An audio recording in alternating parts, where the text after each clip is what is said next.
This podcast is part of the Big Heads Media Podcast Network. Go to bigheadsmedia.com for more great podcasts.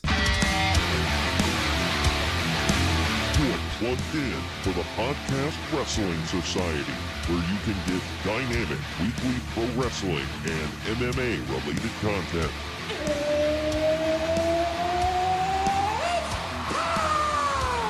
Give us a follow on Facebook, Twitter, and Instagram at PODWRES Society so that you can stay in the know. Faith is the place. The sky's the limit. And if you like what you hear, give us a 5-star review and hit that subscribe button. Woo! Woo! Woo! Woo! Now, your host, he is the one and only Troy Adams. Welcome to Wrestling Wednesday here on the Podcast Wrestling Society. And this is the worst town I've ever podcasted for. I am your loving leader, benevolent host, Midwest Monster, and I say it loud and proud. TJA. I'm Troy Adams. And joining me today to review AEW's All Out, he is the Luchasaurus to my Jungle Boy. He's Greg. What up, Greg? Screw SoCal. But what up? You know, 2 of our 3 favorite wrestlers are on that team. I know, and one of them loves the Angels. I don't know about Scorpio, but one of them's. I was gonna say one of them loves the Angels. The other one's name literally is the Fallen Angel. I don't know how he feels about them. Maybe he likes them too. I don't know. I only know because I personally got in arguments with Kaz and Joey Ryan on Twitter about my hate of the Angels. Oh man. Oh man. Of all the things to get into arguments with those two about, it's personal, okay? Of course. It's like if you meet a Steeler fan, it's like around that. You know, it's like yeah, they despise one another. I don't know, one of my friends on Facebook posted something that was like, yeah, way to go, Michigan, that's how you start the season. And I was like, so yeah, I'm not gonna argue that. I was like, so did they lose? And he's like, no. And I did the gif of boo this man. Oh, they suck. I got a $5 bet on them this year in the game. Well, you do realize that, you know, Urban is still there, and his protege, who was our offensive coordinator last year, has taken over the team. So, nothing's really changed, except for, you know, Urban. Well, in the end, though, like as far as like the national title goes, it's like the NFL. It's Bama, it's Clemson, it's nobody else. It's like the Patriots. Oh, F that. You know, you have to look for wins where you can. F Bama, F Clemson, F all them. Just nah. OSU, baby. Roll tide of that. I'm going to piss off a lot of people by saying, you know, I love OSU, but I didn't find out until real recently that Ohio State fans are not well liked outside of Ohio. So I crap on Ramon all the time. Yeah, well, you crap on everybody about everything, so that's fair. But when you look at it like that, though, it means I'm an equal opportunist. You know, an equal opportunity crapper on her. Well, but you know, I don't. Not just one. You know, yeah. I don't discriminate. Good Lord. That's not me. Okay. Well, anyways, off topic. It is time to cover AEW's All Out, the moment you've all been waiting for. This show was something, Greg. Let me just start off by saying I have been the biggest critic of AEW. Everyone who listens knows that. I thought this was one of the best pay-per-views of the year, honestly. It was really good. I enjoyed most of it. Not all of it, most of it. The buy-in was surprisingly not gotta start with that. Embarrassing. Well, it wasn't embarrassing. It was halfway. It was halfway embarrassing. It wasn't. I don't. By the way, I just want to preface. I don't count the buy-in as part of the pay-per-view. You know. So. Yeah, it's. I mean, it's free, so it's the whatchamacallit. It was the pre-show, but you know, whatever. I guess, by the way, from what I've been seeing from like other people retweeting Meltzer, I guess he was complaining about what closed the show, and people were like, okay, he was, yeah. I saw the tweet as he tweeted it. I was tweeting during it, and so I happened to see it on my feed. Yeah, he said that unless Jericho and Hangman have the best match of their lives, they shouldn't close the show. The ladder match should have.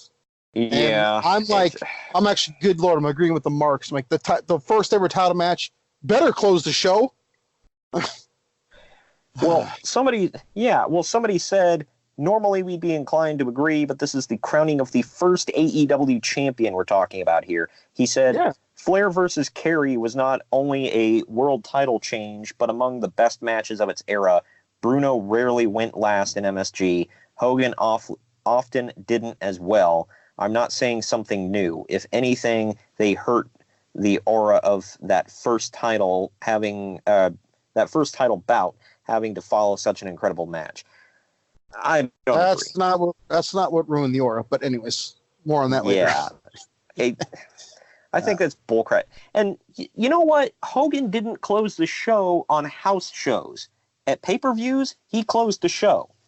Hogan could be the first match at a house show because he sold the damn tickets. Once he was out, whatever, the money's done.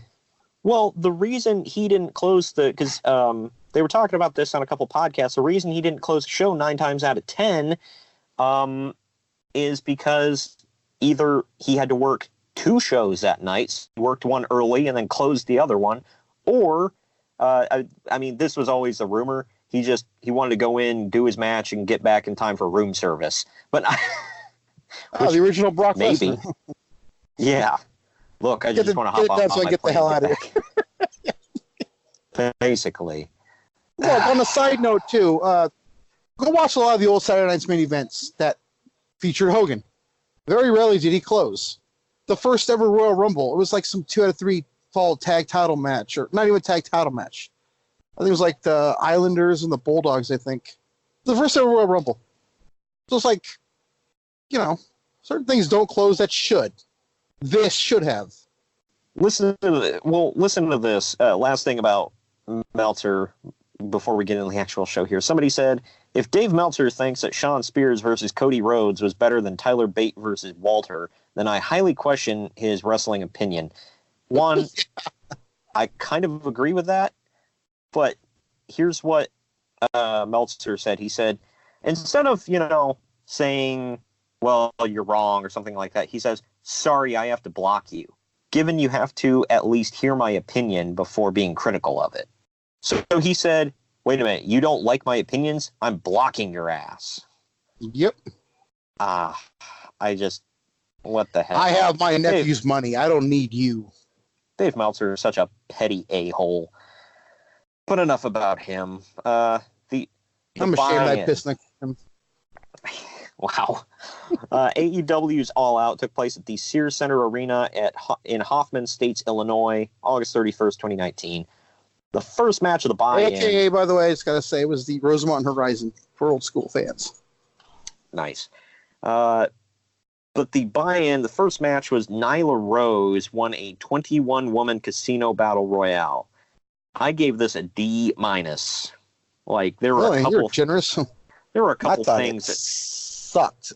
Well, there were a couple things that saved it from being a complete F for me, but yeah, it wasn't good. To everybody out there, and this is going to have negative connotations because I can't just dislike somebody because I dislike their... And I don't dislike them. I dislike somebody's wrestling ability, therefore I am this or I am that, and usually it has an ist at the end of it, but I'm not a fan of Nyla Rose. I'm not impressed. I think she's terrible. I haven't seen her do one thing that impressed me. I don't think she's not that big to be a giant, but they treat her as such, and it just... She was in there with Awesome Kong. Yeah, and they act like she can go toe-to-toe with Awesome Kong. No. Just no. The participants, all the people that had the job to Nyla Rose. By the way, she got the most eliminations by far with 10. So keep that in mind. So half the damn field. Yep. The participants were the clubs where it came out first. They were Shalandra Royal, never heard of her. Leva Bates, the librarian. Fabi Apache, which the fact. Wow, just shut up. The fact that Fabi Apache had to job to Nyla Rose just makes me sad, like deep down. Priscilla Kelly, who is actually not bad. She's just known for a really disgusting, like, indie tactic. I don't want to visit that again. Yeah. And Nyla Rose. The Diamonds came out next. There's Penelope Ford, Shaza McKenzie, Sadie Gibbs, Big Swole, not the WCW Big Swole, and Britt Baker. I texted you this during the match. Yeah, they say she's a doctor, by the way, but really she's just a dentist. So. I had to get that in there. Yeah. Big Swole, it's not that big. I mean, you can tell she works out. It's got to be a play, right? It's like someone calling Hornswoggle Big Hornswoggle. It's got to be like a play, right? I mean, I don't know. I mean, she had muscles. You can tell she hits the gym quite a bit. She's not swole. Well, so, the term swole was like be like a 250-pound person that has muscles everywhere. Yeah, I know. It's weird. I don't get it. The Spades came out next. Was Tenille Dashwood, Evilise, B. Priestley, Brandy Rhodes, and Awesome Kong. The Hearts were Allie, Nicole Savoy, Teal Piper, ODB, and Jazz. ODB, the crowd was hot for her, dude. Which, I mean, I like her, but it just like, I was like, really? You guys go nuts for her? Well, of all people. I don't know. I think she did right and built herself right. I think so. I mean, she's got a following, clearly. Yeah. And the Jazz I was just excited to see Cherry Bomb. Sorry. Good Lord. That's Allie for those of you out there. Cannot wrestle, but man, I was excited to see her. Anyways. Yeah, she can't wrestle for crap, but yeah. The crowd was super hot for Jazz. I didn't recognize her. I mean, I knew she was bald because I had a warning ahead of time, but all I could think of was a thing from Friday where Chris Tucker like goes on that blind date and the girl shows him like takes off her wig and he's like, God dang. Wow. And he's like, you knew she was bald headed. I didn't recognize her because it looked like she lost all her muscle mass. Yeah, she slimmed down quite a bit. It looked like she doesn't look the same. I don't know, something about being bald almost like makes her look younger. I don't know, maybe, and it looked like standing next to Awesome Kong, she looked like a mini Kong almost, like with what she was wearing. But the Joker was the one that was my big pop of the night. It was Mercedes Martinez. I was excited for that. I didn't see that coming. I didn't either. I was like, because the crowd blew, and you pointed out, you were like, they didn't show her until she was like walking out, and she had like a face cover on. She took it off. Like, oh, it's Mercedes Martinez. So the crowd's like losing their crap, and then like 5 seconds later they show her, and I'm like, it's Mercedes Martinez. The people who had to, like, I hate these casino battle royals with a fiery burning passion for multiple reasons, but the biggest reason is people who shouldn't be doing the honors for people are doing the honors for people. Like, we've pointed this out, Sean Spears getting eliminated by a guy with no legs, who we will never see again. Why? Yeah. And then this one, Mercedes Martinez. Well, yeah, to be fair, they redeemed him now with this event, to be fair. But it shouldn't have happened. Yeah, right. The first time we see him on AEW pay-per-view, and yeah, that. But Mercedes Martinez was eliminated by Britt can't wrestle her way out of a paper bag Baker. Like, why? Yeah. Britt Baker sucks. And she had to get in another one of Adam Cole's moves when she did the Canadian Destroyer. Excuse me, it's not the Canadian Destroyer. The Panama Sunrise. Which is not the only time we're going to talk about that move in this review. Right, yeah. But why does Britt Baker constantly have to remind us, hey, everybody, I'm dating Adam Cole? We know. Well, because she sucks, for one, and that's like one of the most beloved moves in all wrestling. So yeah. And he does it, so it's just, it all ties in. And then poor B. Priestley had to work with her, and poor B. Priestley got eliminated by her. So what the F? Why?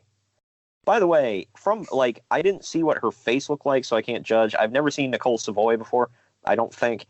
From behind, I thought Nicole Savoy and Bea Priestley were the same person. Yeah, I can see that, yeah. Because at first I was like, because they kept saying Nicole Savoy, and I'm like, no, that's Bea Priestley. And then I saw Bea Priestley. I'm like, wait, no, there's two of them. But yeah, this match, man, it came down. I can't even remember who it came down to. I think it was Priestley, Baker, and Rose. And Priestley went out first, which I was appalled by, but then she grabbed the arm of Britt Baker and helped eliminate her over the top rope, kind of like Hogan did to Sid. I was going to say, I messaged Ramon right away. I'm like, dude, that was a Royal Rumble 1982 finish. Right? Exactly like move for move. I gave this a D-. You gave it a hard F. Guess what Bleacher Report gave it? Oh, God, what? C+. Wow. Based on that. It was awful. But now Nyla Rose will go on to wrestle for the AEW Women's Championship against a woman we'll see later in the night.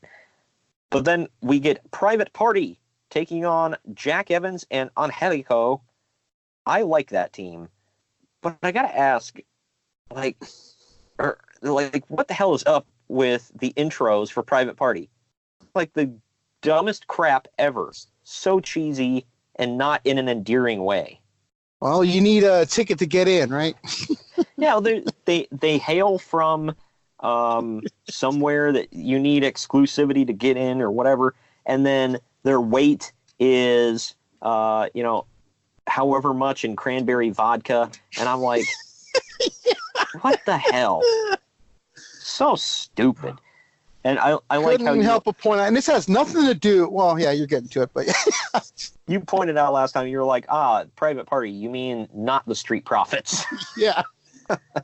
And I just gotta mention the obvious thing. People are going, because they're black. No, it's because they have the same attitude. They come out doing exactly what the Street Profits does. Dude, the only problem is the Street Profits people love. Yeah. Well, Private Party, just give them some red Solo cups, and there you go. Yeah, right? I mean, they're not bad, though. I mean, I thought they were good. The match was a bit sloppy, but it went 11 and a half minutes.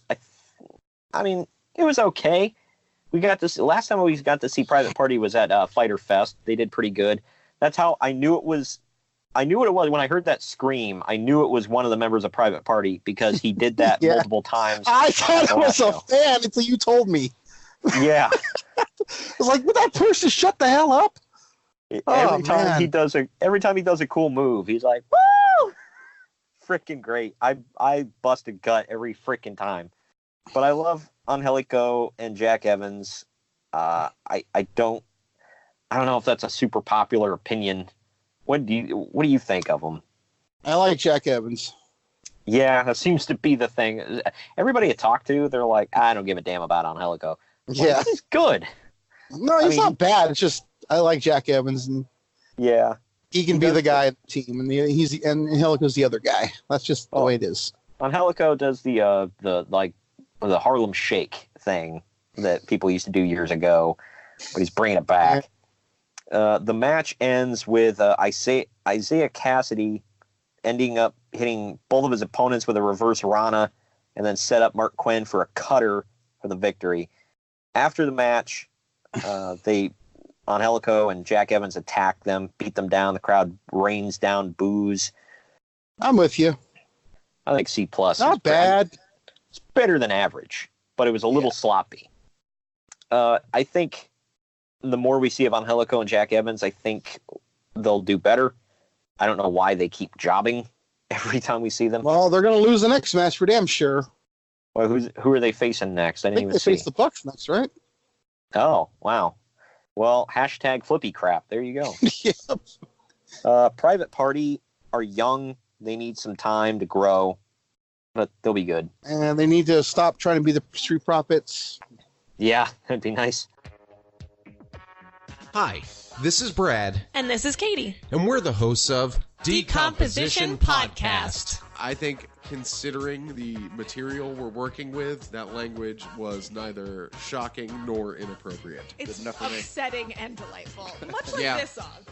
No, there's just rhyming nonsense. Yeah. Here to hyperanalyze all your favorite terrible songs. From Billy Joel to Taylor Swift. And Pitbull to Kiss. We break down what makes these songs so good. While they're so bad. This is a postmodern commentary on human existence. Billy Shakespeare did write a whole bunch of sonnets. 154 to be exact.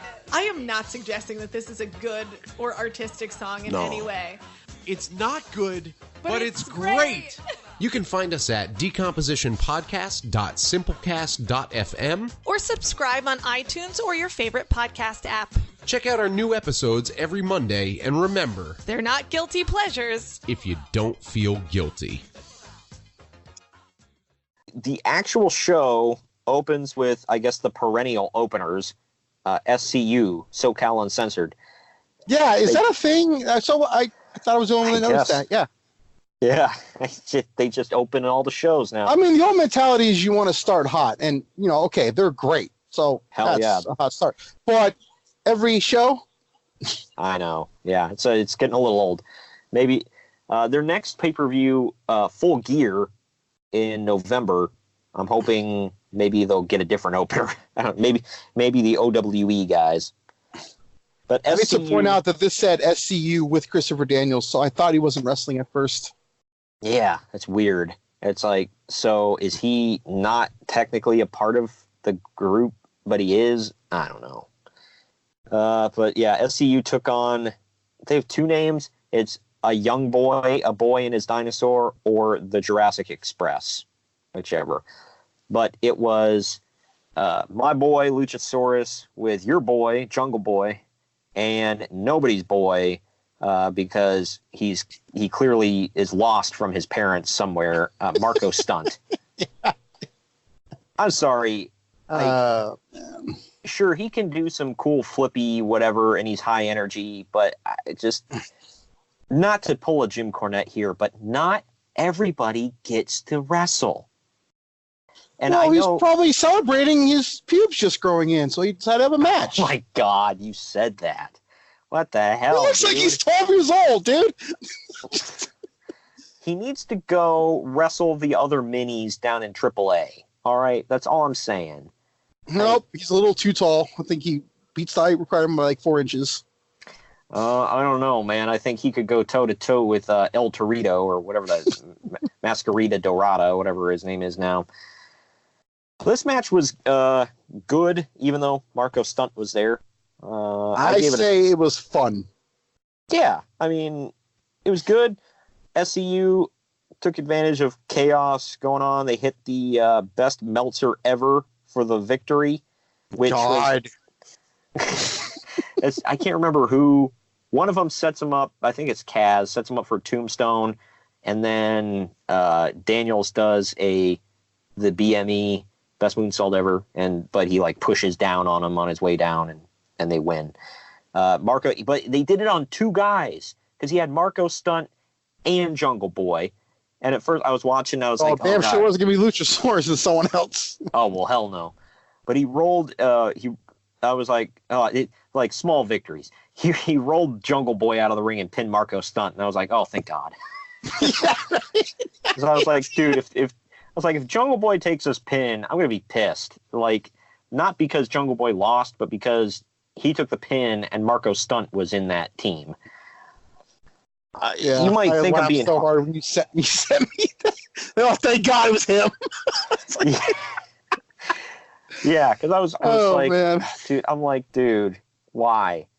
I will say this. Somebody online said, I think they have the most marketable gimmick in the entire company as far as like toys and stuff like that. Like if you're going to target like kids with your merchandise, what is I think Hawkins around to call him toyetic, right?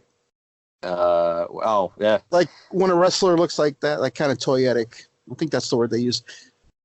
I would say that about Luchasaurus for sure. Well, him and I mean he might be a little scary, but you throw Jungle Boy with him, I think those two could like do gangbusters with merch, dude. Like with if well, at AEW, Jungle Boy's table was always full of people buying stuff. So yeah, he's good. He's really good. I think, and dude, his dad was Dylan McKay. God, is it just me, by the way, or does it look like he's beefing up? Not like, getting big, but he's like ripped now. He used to be a little bit. He used to be somewhat undefined, but it looks like he's been hitting the gym a lot. Yep. But I think their entrance is cool. Their gimmick is cool. They can definitely be marketed. It's good stuff. But yeah, Bleacher Report gave it a B-. I gave it a C+. I thought it was better than average. I'll go C+ as well. Yeah. They're really all liberal with their B's, aren't they? Oh, yeah. This next one, you and I both texted each other. We were like, second match? It was... I'm still pissed about that. Yeah, it was... Bleacher Report has this crap out of order. It was Kenny Omega versus Pac. I'm reading out the report off of Bleacher Report, by the way. Can we just stop? So it's Pac or is it Pac? Pac, I guess. I don't know. Because the thing, they messed up on commentary a few times. Like, they slipped and called him Pac, but they announced him as Pac. Before the match, they kept saying Pac. So, yeah, I guess it's Pac. It's weird. But this match went on for 23 minutes, 20 seconds. I'll say this. Kenny Omega has a damn cool theme. Yeah. I got to say that Pac did too, man. I love that one too. Yeah, but his almost... Omega's was great. Oh, yeah. Pac's almost sounded like I texted you, almost like a remix of his WWE theme, but a little different. Definitely some inspiration. Oh, yeah. And then he had the same damn pyro as WWE. So, yep. But, hey, stick with what works, I guess. He doesn't call it the red arrow anymore. Now it's the black arrow. So, ooh. But I don't think Omega had I think he had to have just debuted this theme, because I would have remembered this. Yeah, that's definitely a new one. Yeah. Because he came out and I was like, what the hell is it? At first I thought it was just a music video, but then it was his entrance. I'm like, oh my God, that theme freaking kills, man. I feel like every song he's had sounds like it's coming from like a video game. Oh yeah, definitely. But this one is like, it's got like the 8-bit stuff going on in the background, but it's also rocked out and got some cool lyrics. And I'm like, damn it, I love that song. It's jumped the line for me for second favorite AEW theme. It was Jon Moxley's theme, but that's been bumped to number 3. Well, okay. I might have to put it number 4, actually, but I'm going to put Cody number 1, Kenny number 2, number 3. I might actually go with the Bucks. I freaking love their theme. Mine would be Jericho, Cody, Bucks. Oh, damn it! How did I forget about Jericho? Yeah. Okay, Jericho's might beat out Cody's. Maybe. That's hard for me. It's like, how do you choose between your kids, Greg? So well, you gotta go with the GOAT first. Your eyes are too far apart. I like your sister better. Wow, what the hell? It's a joke, people. I actually graded this higher than Bleacher Report. I gave it an A+. They gave it an A. What did I might have to go with them. I might have to say A. I feel there were a couple times where it was like it was slowing down a little bit, but to me, definitely still damn good. To me, this is either second or third best match of the weekend, and it's not dogging on them. It's just there were so many damn good ones. I might say third of the night, maybe. Oh wow! Well, yeah. We'll get to that. But the ending of the match, some good stuff coming. It was so shocking. I know. Kenny went for the one-winged angel. Pac grabbed the rings of Saturn that he now calls the Brutalizer, and Omega just like fell down, passed out, and Pac wins. I was like, what just happened? Because the bell was ringing, and I was like, what? Like, what? I just, wow. Hey, him losing didn't work for him, brother. Yeah, he pulled, somebody said Pac pulled his that doesn't work for me, brother card. And he freaking did. Damn, dude. Wow. That just shocked the hell out of me. It really did. I mean, that's not necessarily bad because I don't always like to know what's coming. But on the other hand, I'm like, do they have big plans for Pac? Or I don't know. Or is this just payback because Pac came in and saved their ass? Oh, that too. Yeah. Because I'm really looking forward to Moxley and Omega. I'm wondering if they're going to hold that off for Full Gear or if they're going to throw it on free TV to boost ratings. I really don't know when he's coming back yet. Supposedly he's going to be healthy for TV. So because they said Josh Barnett just said he had to pull out of the Bloodsport, and he was supposed to be ready for that. So yeah, well, they said 4 weeks ish. So 4 weeks from last week. So I mean, he'll be ready he should be ready in time. I can't remember when is Bloodsport. In theory, I think at the end of the month. Yeah, so I'm hoping. I mean, maybe he can at least. He was at StarCast, by the way, but he wasn't physical there. But next up, we go to your favorite match of the night, Greg. It's the Cracker Barrel Clash. Good God! Let me just start off the whole thing by saying solid F-. Wow, this you really was terrible. This. I hated it. And this is I just like to preface the whole review. I thought this was one of the better pay-per-views of the year. This match was terrible. It went on for 15 minutes. For those of you that don't know what a Cracker Barrel Clash is... That's about 13 and a half minutes too long. Wow.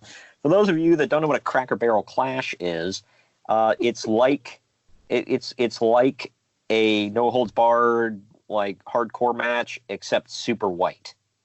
And they were all whites. Yes, very, very pale white. And so I don't mean that in a racist way. I mean physically.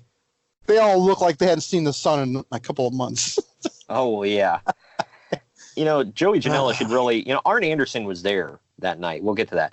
But he really should have given Joey Janela some tips, because one of his famous lines was always, I always tan because, even if I'm overweight, tan fat looks better than pale fat. Wow. So, hey, Joey, there's a free tip for you. But I don't know. I don't want to say in a perverse way, I kind of enjoyed it. I wasn't on the edge of my seat man, this is good. But I mean, it was fun at times, but not all. I don't know. Jimmy Havoc won. It was Jimmy Havoc, Darby Allin, and Joey Janela. It's like a car crash. It's bad, but you want to see how bad is the destruction. Just to start off with, Jimmy Havoc pulls out everything, and then he gets a staple gun, which made me cringe, and then he starts stapling his own arm. Well, that right there, that's wrestling, man. Oh, yeah. And then they... Keep in mind, though, by the way, Cody wants to kill the Attitude Era. Keep in mind. This isn't Attitude Era, dude. This is CZW crap. You mean the home of the famous Necro Butcher? Damn straight. The crown jewel of the embassy. But that's real, by the way. That's canon. But these are things that if I hadn't seen them myself and you described them to me, I'd tell you, you're full of it, you're joking, shut up, quit lying to me. He starts off by stapling his own arm, he being Jimmy Havoc, pronouns, pal. They both, Darby Allin and Joey Janela, set up a folding chair, set Jimmy Havoc in said folding chair, and duct tape him to it so he can't move. And then they pull out thumbtacks, pour the thumbtacks into his mouth, and duct tape his mouth closed. Why? I don't know. Because they literally want him to swallow one and tear his throat? I guess. They kept going. Who the hell would do this? I don't know. By the way, that stupid back first leap that Darby Allin did at the last show. Hold on. Landed... what? Sorry. I thought you were going on this. Never mind. Oh, no. that back first leap that he did at the last show and landed on the apron, and I thought he died. It's called the coffin drop, and he should never do it again. That's dumber than Kofi's. I would rather do Kofi's trust fall than that. God.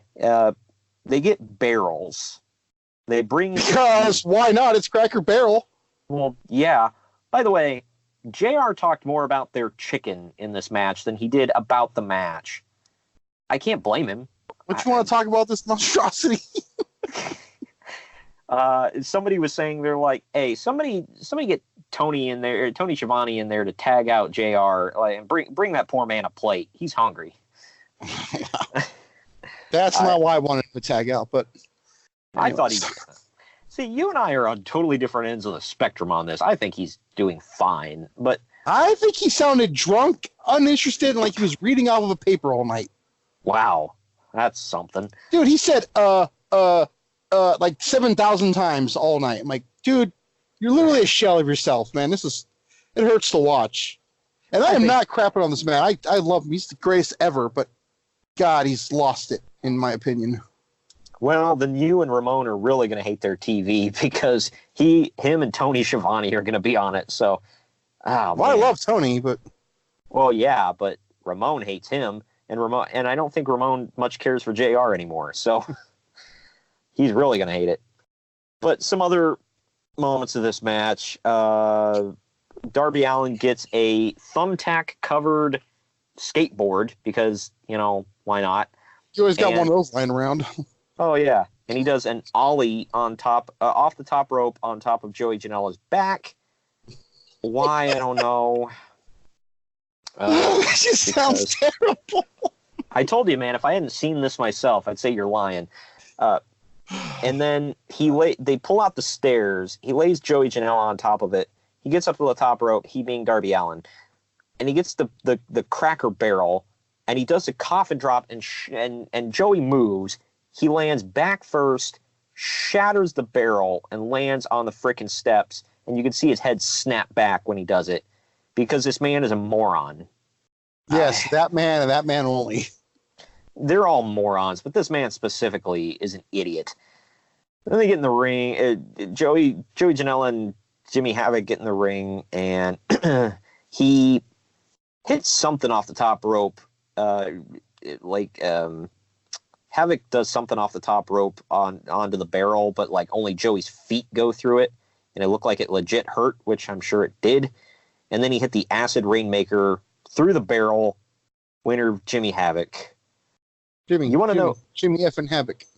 You want to know what Bleacher Report gave it? Anything above an F- is already a fail. B+. Stunned silence. I don't know what to say to that. I gave it a C-. What the hell are you guys watching? This was trash. For a garbage match, it was a C-, but yeah, it was my least favorite match on the whole card, not including the buy-in. But I'd rather watch the Battle Royal from the buy-in, and I hated that too. Wow. It's like talking to Eric Bischoff about ECW. Like, I hate that kind of match. But I don't hate hardcore matches. I hate it when it's stuff like this. The old stuff with like Road Dogg and Mankind, Al Snow, and WWE. I love those. Those are fun. Yeah, this is a little brutal. I will admit. If I never see another staple gun, I'll be happy. Yeah, right. I can staple my own arm. I'm badass. No, you're a dumbass. Yeah. There also, oddly enough, wasn't a lot of blood. I don't think there was that part shocked me. I was expecting buckets. Yeah, same here. I think we might have got more blood in the main event. More on that later. Yeah. The next one, the Dark Order defeated the Best Friends in 13 minutes and 40 seconds. This was their match to not have a match. Yeah. So, I like this match a lot. Well, I have to go back and watch it because I missed most of it. I was corralling cats, literally, when this match was going on. But what loser has cats? Oh, wow. Yeah. I got about 4. Sorry. Damn, you're almost on par with me. I have 5. 2 inside, 2 outside. So we only have to care for 2. The other 2 outside we just feed and they take care of themselves. But I have 5 all indoor. So yeah. Crap. Do you live with a 7-year-old person or what? No, but we did get them from my wife's grandmother's barn. Close enough. Okay. Yeah. The end of the match, they said they attempted to do more damage after the bell. I'm sorry, I read too far ahead. The Dark Order dominate the match early, but they weren't ready for the hot tag. Chuck Taylor, Best Friends took over the match as they fought through the physical offense of Evil Uno and Stu Grayson. The minions at ringside swung back the momentum to allow Dark Order to hit Trent Beretta with the Fatality for the victory. Then they attempted to do more damage after the bell, but, well, we'll get to that in a minute. Bleacher Report gave it B+. From what I saw, I gave it a B. I said B-. I liked it. Good. I had friends telling me the wrong team won. They don't get the Dark Order, and they think that's unarguable. I like the Dark Order. I don't dislike them. I think they're going to be wrong. Evil Uno looks like a mark with the look, bro. Wandered in and put a lucha mask on and got in the ring. But they do cool stuff. I think the crowd's getting into them. They're marketable, I think. So there's that. I don't know. I like their gimmick, but they're weird, to say the least. But I had a friend telling me, he's like, I don't get it.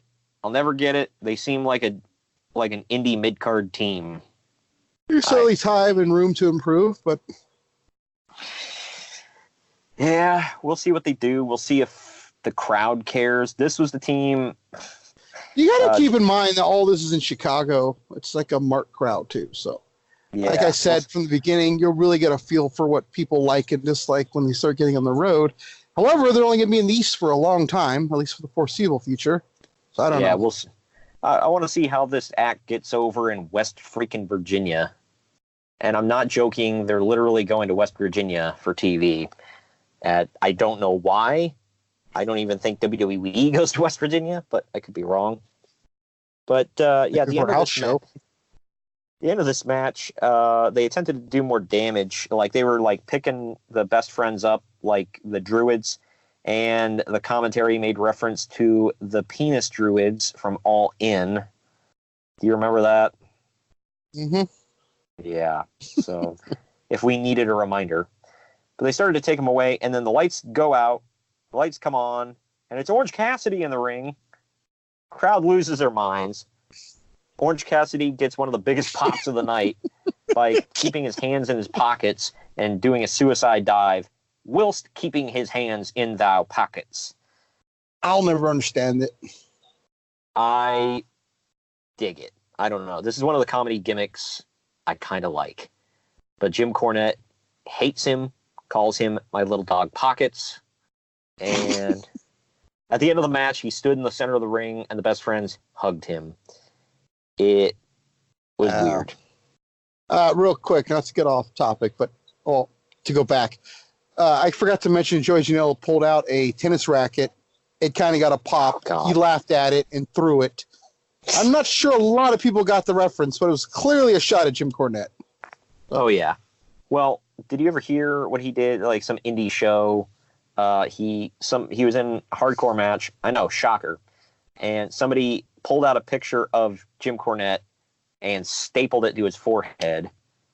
And then he walked around doing a Jim Cornette impression, calling everybody an indie mud show outlaw wrestler. That sounds about right. I LOL'd, but whatever. It's odd. This next one, man. It was I got to go back and watch most of this one. Missed some of it. Riho versus Hikaru Shida. The winner of this would go on to face Nyla Rose for the AEW Women's Championship. This was, from what I saw, a really good match. I disagree. I say it was a great match. Well, I mean, yeah, I gave it an A-. So that's about what I had. It went for 13 and a half minutes. Like I said, from what I saw, it seemed action-packed. Both of these women are great Joshi wrestlers, as opposed to the not-so-great Joshi wrestlers that I hope they've weeded out since the last time they've been on TV. These ones are not goofy gimmick kind of like embarrassing, kind of gimmick. No, and I messaged my friend during the buy-in, and I was like, dude, AEW's women's division is a complete joke. And then this match happens. Yeah. Oh, yeah. So, they do have, I still stand by what I say for the most part. It's a joke, but they have some talent. Yeah, they do. In the they company. Just bury them under the ones who suck. Yep. But right now, I'm glad that Riho and Hikaru Shida got time to shine. I guess they're standouts from Stardom, right? Yeah. Over in Japan. And they're great. I hope to see more of them. But, yeah, this one, like I said, I got to go back and watch. I guess the match ended with just as Shida looked poised to take the victory, Riho caught her with a crucifix pin and won. Afterwards, Nyla Rose walked out onto the stage to do a stare down with her title challenger. So, remind me, the one who won, the Riho, she was the one that was like in the white, right? Yeah. Okay, that's what I thought. I'll be honest, I'm not like 100% up with it, but apparently this was the upset of the night. So. Yeah, I don't exactly follow Stardom, so all these women are brand new to me. Wow, Bleacher Report gave it an A- just like we did, so there you go. This next quietly one of the best matches of the night. Oh yeah, definitely. From that point on, definitely watch. See, we're not sexist. Card. Right. Just give us somebody who can freaking wrestle. For all the latest NASCAR content, including driver interviews, race recaps, fantasy NASCAR, listener call-ins, and giveaways, tune in weekly to the Lap Traffic Podcast on iTunes or your favorite hosting site. On the web, thelaptrafficpodcast.com, and on Twitter, @LapTrafficPC. Don't get caught chasing the lucky dog. Tune in each and every week to the Lap Traffic Podcast. Did you know that a man once jumped into a bulletproof window so much that he busted it out of the frame and fell to his death? I do. Hey, I'm Nicholas Howe, and I made an improvised comedy storytelling podcast about this death and many others. Using a multiverse of me's as the catalyst, I explore the various ways people have died. I also have special guests on and freak them out about how dangerous the world is. Did you know lakes can explode? You do now. Listen to the How Will I Die podcast on iTunes or wherever you get your podcasts, and follow us on Twitter at HWIDIEPOD. But we get Cody versus Shawn Spears. Shawn Spears had Tully Blanchard in his corner. Cody had, oddly enough, MJF in his corner. Or Brandy or DDP. Yeah. No, tell me this. I know you're not a Star Trek fan, but Cody's entrance was clearly a Star Trek thing. What did you think of it? I kind of liked it. Just the poor dog was like confused. Yeah, he's like, actually, funny story on that. I just read something about it earlier. I guess some motors went off in the back that weren't supposed to go off, and the dog got freaked. Ooh. And that's what happened. Like Cody said that. Like the poor dog was like spooked to hell because I guess the dog doesn't like it's got a problem with lightning and thunder where they live, and it scares the hell out of the dog. And that explains the whole thing. That's why the dog was taken away early. So poor dog. I feel bad because that does suck. Yeah. I have a dog, and I know when not little, but when dogs get scared, it's hard to calm. For all of you that don't know, Huskies are very skittish dogs. Yeah. So, yeah. But I love the entrance. I thought it was cool.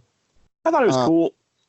I thought they should play his music more sooner, but yeah. Yeah. Well, the one guy, I follow this guy on Twitter. He usually craps on AEW, but he was like going back and forth all night. But he called it another cheesy entrance.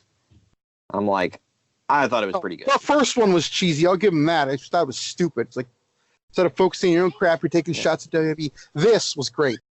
Yeah, the first one, I agree, was pretty cheesy. I didn't like the throne break. I made that perfectly clear. I wasn't super into the throne breaker thing. Other people have argued with me, but whatever. That's my opinion. I thought it was a little petty. This one I thought was like, whatever. Did you notice that the lights when they were shining on the stage were like yellow polka dots? I did not. No. Yeah, go back. Yeah, because that thing that they have on the stage, it lights up. It rose up, and Cody was under it, and it shines like yellow polka dots all over the stage. And I was like, that's pretty cool. More to my point that polka dot thing was not as bad as people think. That's become how they identify Dusty now. Yeah, So, it's weird. And the thing was, he was hella lame and didn't do anything of any importance when wearing the polka dots. But yeah, that's what people have identified him with. So, whatever. Hey, it's something. It works. So, I guess so. I was really shocked that it was MJF, and I was even more shocked that he didn't turn on him. Well, it looked like there was, if I remember, there were 3 times in the match I thought he was going to. Yeah. There was a couple of winks, too, at Tully Blanchard that I thought was like, okay, we got this. You know, we're going to screw him. Well, that was another, if I had to critique this match, I didn't think Tully did enough. I mean, he did some, but I gotta disagree. I think it was perfect what he did. I mean, I didn't want it to take away from the match. Yeah, I mean, I get that too. I'm 50-50 on it. Either or. But what was... I thought Shawn Spears looked cool. He had a really cool entrance. He seemed important. But, man, just another... I mean, I don't know. I didn't expect him to necessarily beat Cody, but they've built this up so hardcore, and he had Tully in his corner and all this stuff, and then he loses. I don't know. I see your point. I don't know what I feel about that, honestly. It was like, if he would have won, I'd be like, yeah, that makes sense. But also, I got to point out the contact lenses threw me for a loop. I'm like, okay. I think I'm the only person in the world that likes the contacts. I didn't hate them. I'm just confused. Like, what? Okay. Well, he had the green ones at Double or Nothing. You remember that? Yeah. These ones just looked a little weird. Well, I thought it was cool when they took the thing. Tully Blanchard came out and took his hood off of him, and he had those eyes. I was like, nice.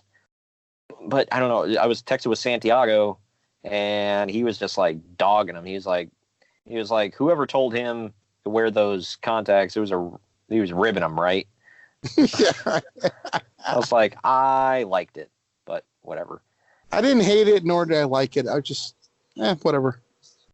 Well, I didn't catch this part. I'll get to in a minute. But Arn Anderson came down at one point. The ref was bumped or something. It was Earl Hebner, by the way. He calls he does all of Cody's matches. It's funny. But Arn Anderson. But he hates the Attitude Era. Well, damn right. Sorry. Arn Anderson came down. He had a spine buster on Spears and left. And Tully was like, what the hell?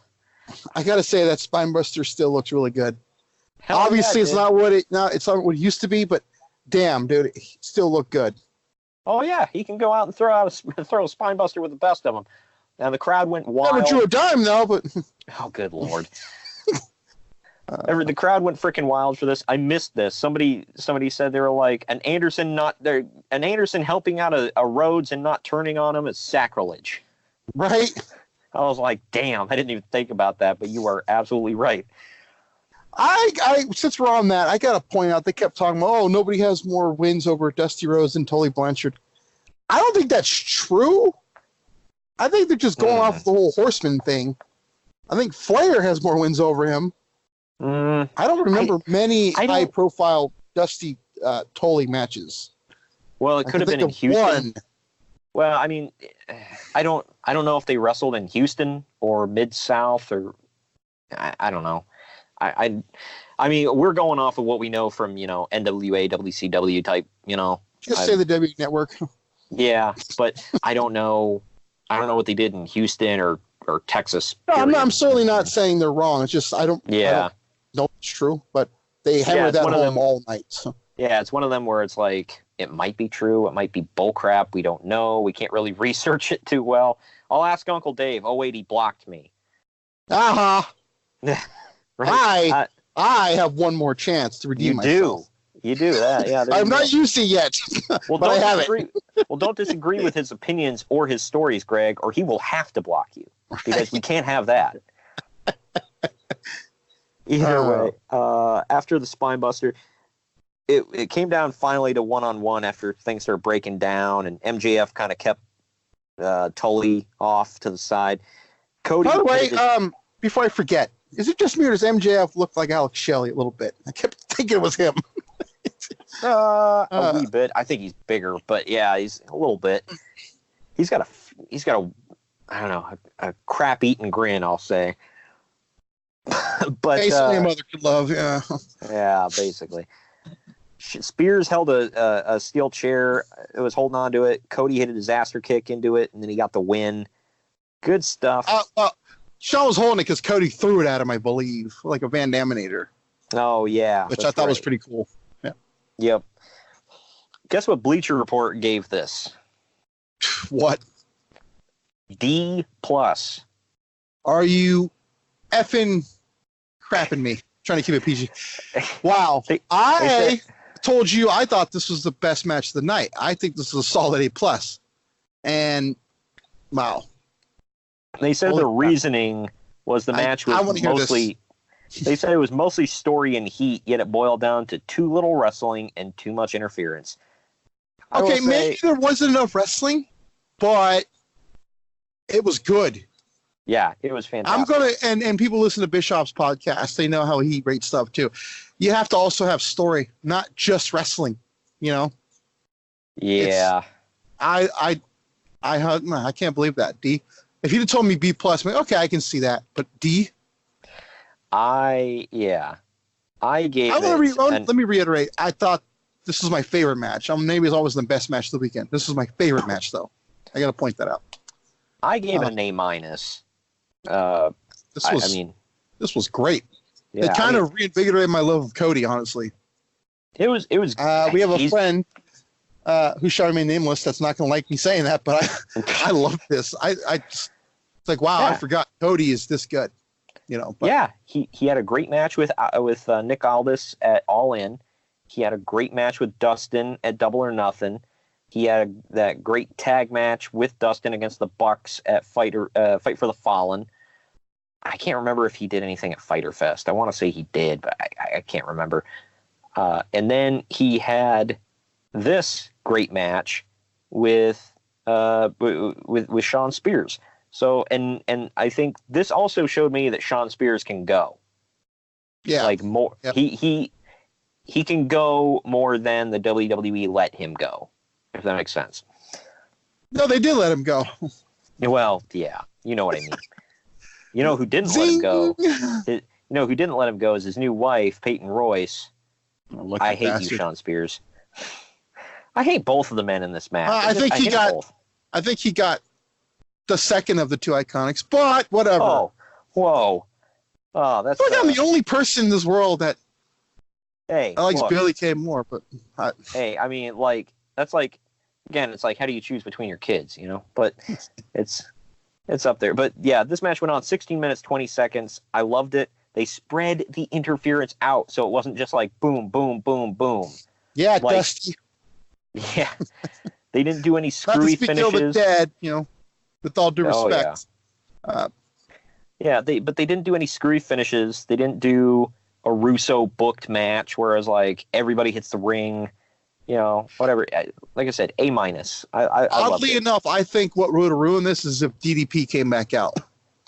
Because he came out with them at first, and like, oh, then why don't you just stay if you're going to get involved?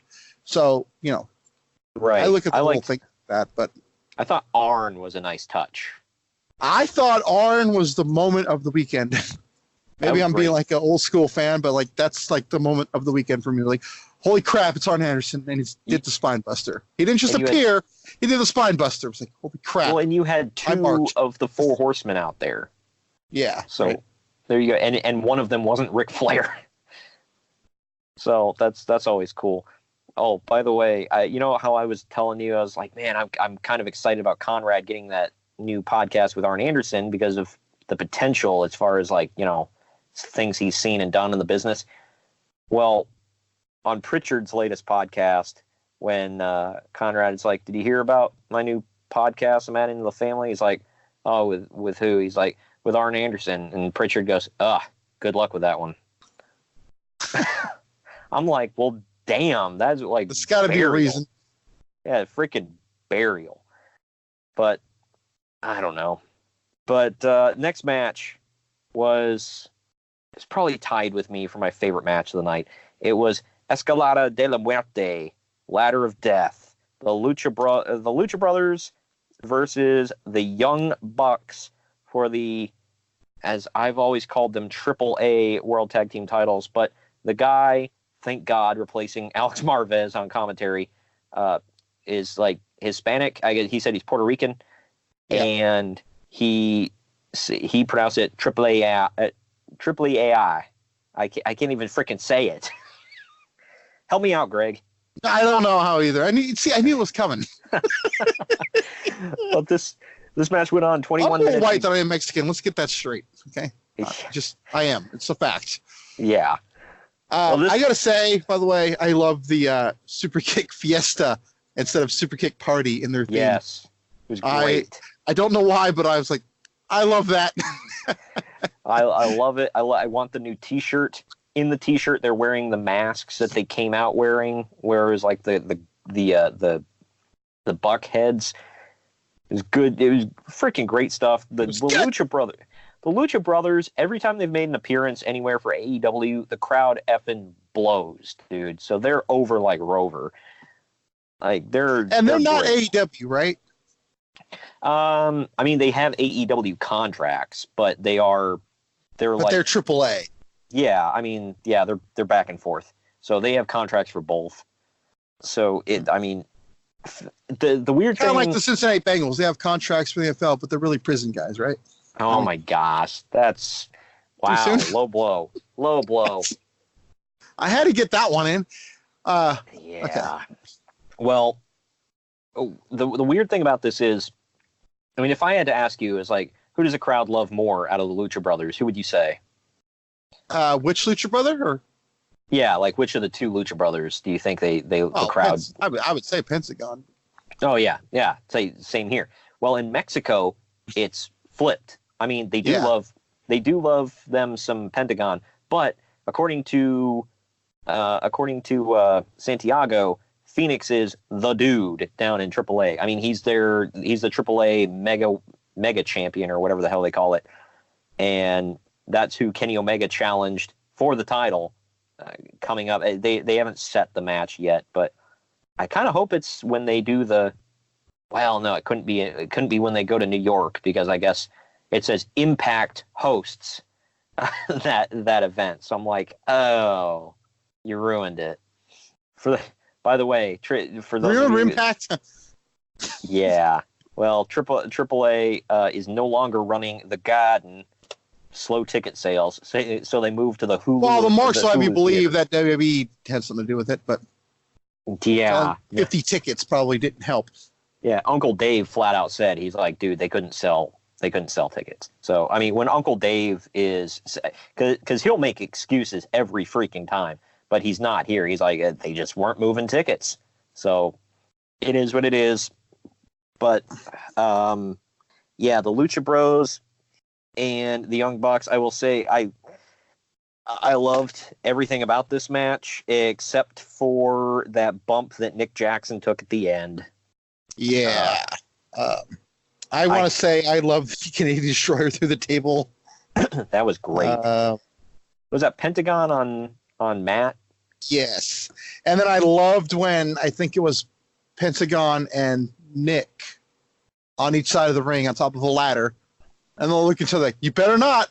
Oh, you better not. And then I was like, so that's their mentality. You kill my brother, I kill your brother. That's the way it's gonna be. That's the and the commentary was playing it up great. Whoever that third, I still don't. Did you ever catch that dude's name? I did not. I think I did not. I apologize. He wasn't bad. I mean, he wasn't. I mean, he was great. I loved him. Yeah. He wasn't the best I've ever heard. But especially compared to Alex Marvez, he's the man. All right, he's like look, I'm not a big Gordon Soley fan, but after listening to Michael Cole for all these years, please come back from the dead. But yeah, these guys went a mile a minute. The commentary played up that spot you were talking about. Great. Did you catch JR using one of his most famous lines, by the way, when Matt was climbing the ladder and he's like, "Go make yourself famous, young man"? I did, yeah. I was like, I love that line. But I also got to point out he called the titles belts multiple times with great enthusiasm.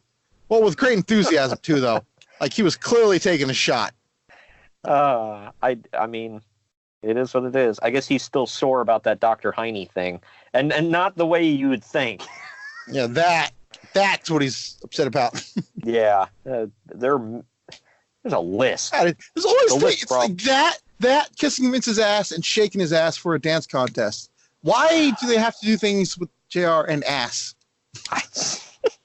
I don't know. And he's still sore about it, and you can tell if you go back and listen to his Grill and JR podcast, he is still pissed off about that whole getting drafted to SmackDown thing and him having to react live to it. So, yeah. But then, Pritchard turns around, he gets, pissed off. He's like, JR has to know everything. It's like, well, he's kind of like the commentator for the show, so whatever. Anyway, there was one point where one of the Jacksons, ripped off Pentagon's mask, and I was like, oh, damn. And I think that was Matt. Yeah. And he was, smiling and proud as hell.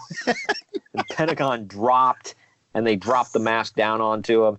And, oh, man, I want to say it was it might have been at Triple Mania, where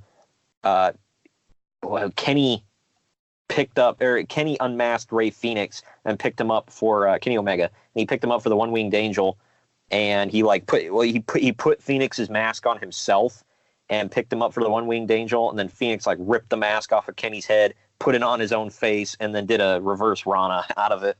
It was great.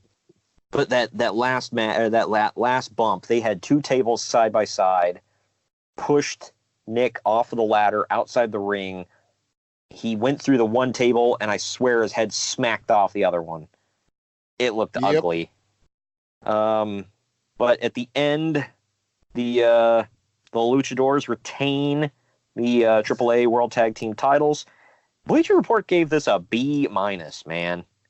Well, I guess I gave it an A+. I did too.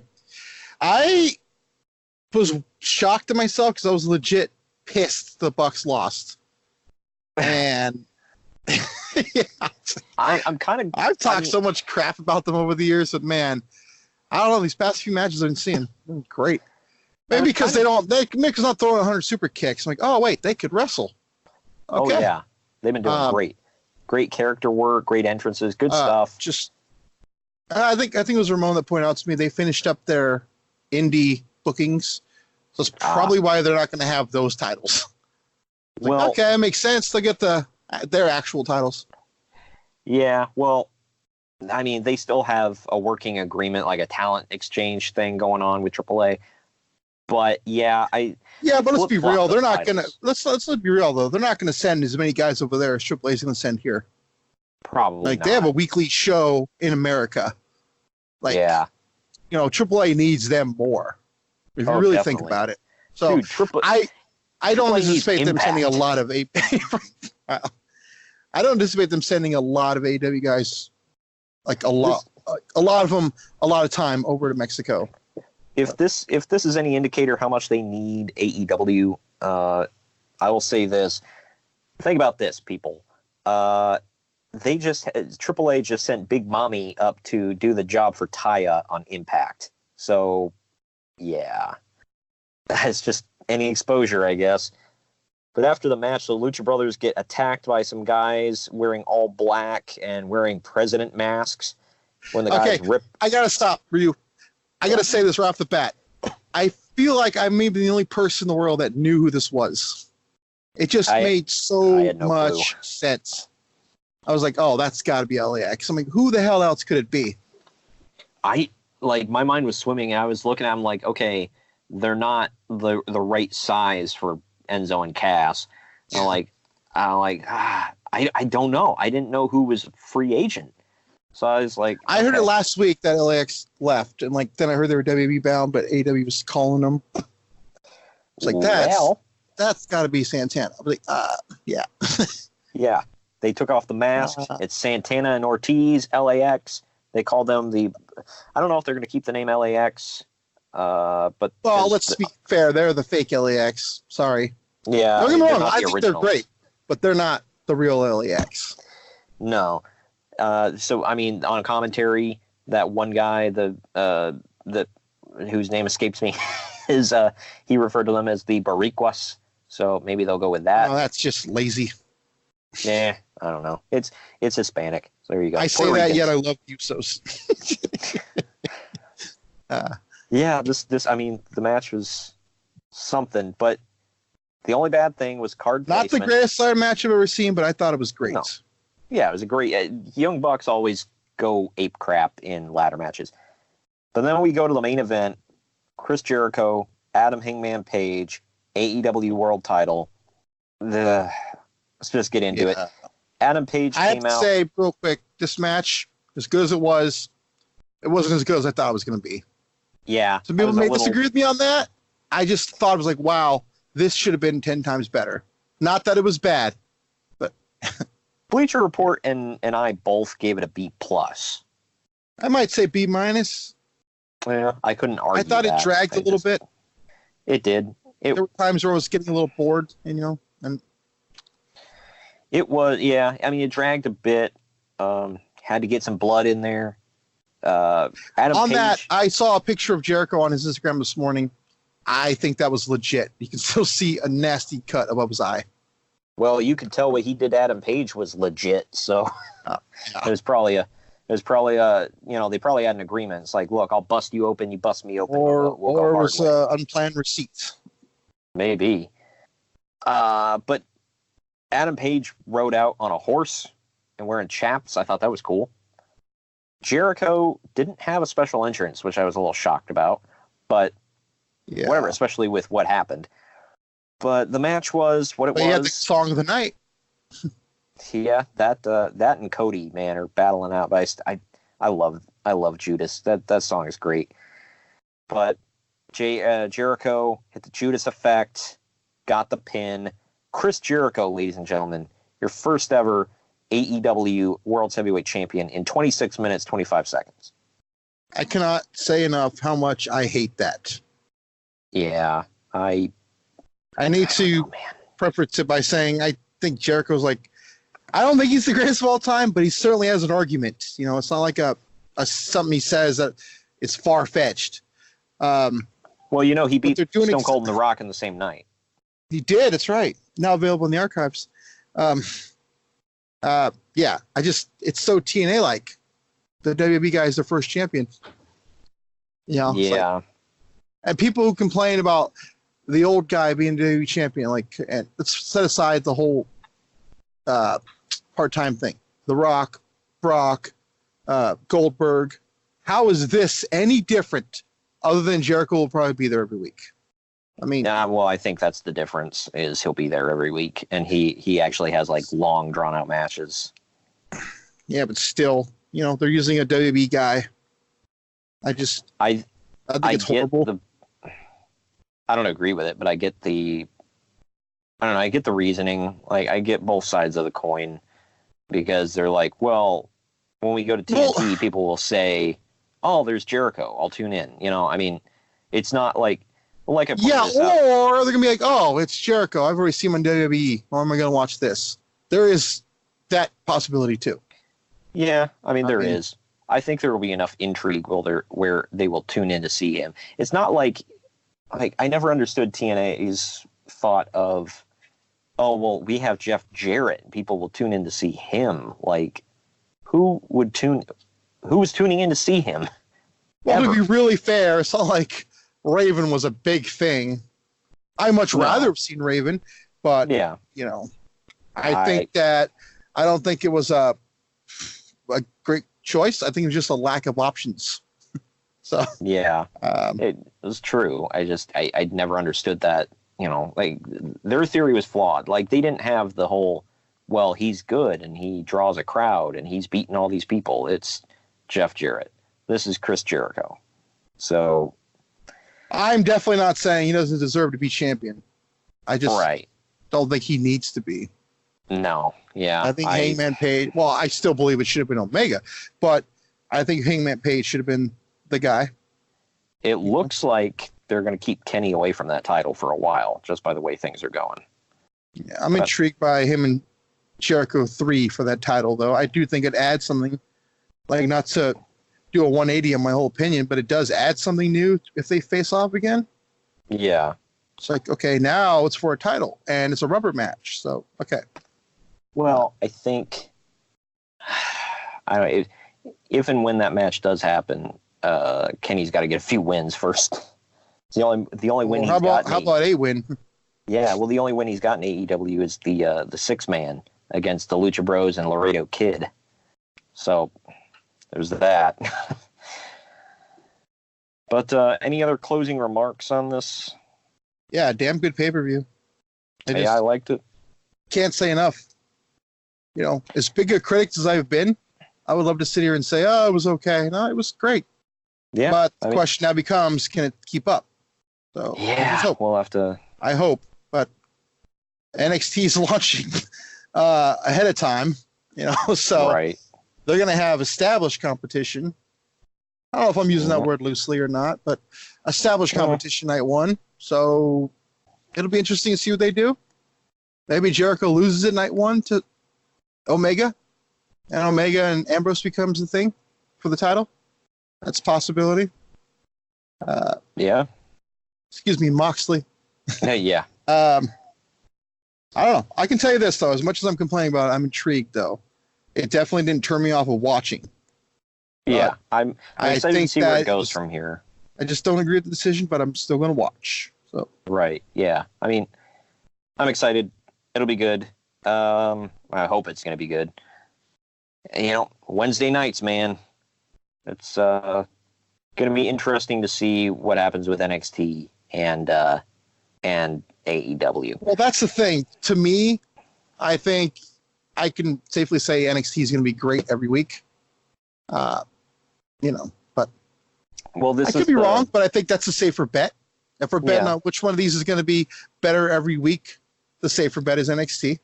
But yeah, I mean, I'm definitely intrigued to watch now AEW. This is I don't know, this we're going to have to see. Is it going to be the proving grounds? What's going on? Some people are thinking that they're just going to get, you know, smashed in the ratings. Other people are thinking they're going to smash NXT in the ratings. I just don't think they're going to smash NXT, but I don't, you know, no. People are going to tune in to watch. Right. Now, here is the intriguing part, though. NXT will be available on the network within 24 hours of airing. Right. Unlike Raw and SmackDown. So that could help AEW. I don't know. I could be wrong on that, but I just feel like it could help. People be like, oh, I just watch the network after work tomorrow, which is honestly what I might do. Because Same here. It's far off the network, and I can watch it on the train on the way home. So, you know, unless NXT becomes even more hot, and I'm like, okay, I got to see this now. I can't go to see without seeing it. You know. Right. There's a bunch of ways this could go. I'm intrigued. I like it. You know, we'll have to wait and see. I feel like people saying it's a competition is stupid. It's not a competition. Let's be honest. WWE's going to beat them. Just be good. You know? Yeah. I don't think they need to win anything. I think AEW just needs to be good. They don't need to win anything. Yeah. Hey, as long as they're pulling in numbers, I mean, that's all that's going to matter. But yeah, next week we're going old school again with your favorite. It's ECW's The Night the Line Was Crossed, 1994, covering all of that. So, fire up your network. Kiss my ass. Oh, sorry. Didn't mean to get ahead. We'll get into all of that. What Dean said up. I don't want to get ahead. Good Lord.